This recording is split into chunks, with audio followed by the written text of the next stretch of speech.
नमस्कार दोस्तों, राधे राधे, जय श्री कृष्णा। दोस्तों, कमेंट बॉक्स में जय श्री कृष्णा अवश्य लिखें। आइए जानते हैं द्रौपदी के जीवन से जुड़ा सबसे बड़ा रहस्य। द्रौपदी पांचाल देश के राजा द्रुपद की कन्या थी, इसलिए उन्हें पांचाली भी कहा जाता था।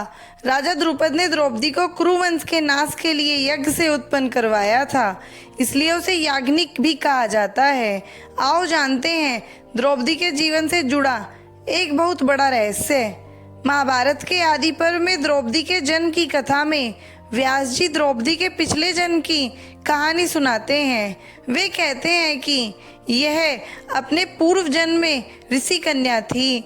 अपने कर्मों के फलस्वरूप इसे कोई अपनी पत्नी के रूप में स्वीकार नहीं कर रहा था।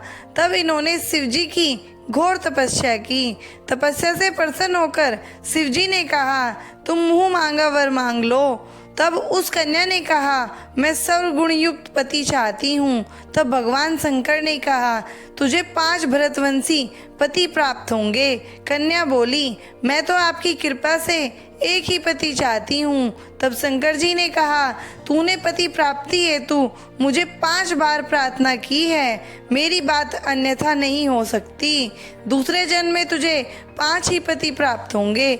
महाभारत से इतर एक अन्य कथा के अनुसार द्रौपदी के 5 पति थे, लेकिन वो अधिकतम 14 पतियों की पत्नी भी बन सकती थी। इसका कारण द्रौपदी के पूर्व जन्म में छिपा था। पूर्व जन्म में द्रौपदी राजा नल और उनकी पत्नी दमयंती की पुत्री थी। उस जन्म में द्रौपदी का नाम नलिनी था।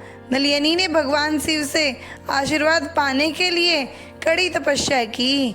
भगवान शिव जब प्रसन्न होकर प्रकट हुए तो नलिनी ने उनसे आशीर्वाद मांगा कि अगले जन्म में उसे 14 इच्छित गुणों वाला पति मिले। यद्यपि भगवान शिव नलिनी की तपस्या से प्रसन्न थे, परंतु उन्होंने उसे समझाया कि इन 14 गुणों का एक व्यक्ति में होना असंभव है।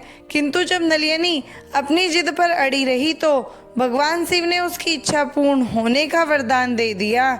इस वरदान में अधिकतम 14 पति होना और प्रतिदिन सुबह स्नान के बाद पुनः कुंवारी होना भी शामिल था। इस प्रकार द्रौपदी भी पंचकन्या में से एक बन गई। नलिनी का पूर्व जन्म द्रौपदी के रूप में हुआ। द्रौपदी के इच्छित 14 गुण 5 पांडवों में थे। युधिष्ठिर धर्म के ज्ञानी थे।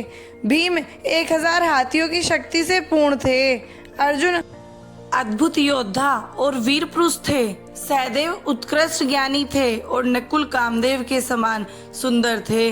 दोस्तों, अगर आपको मेरी ये जानकारी अच्छी लगी हो तो प्लीज़ मेरे चैनल को लाइक करें, सब्सक्राइब करें, शेयर करें और कमेंट करें।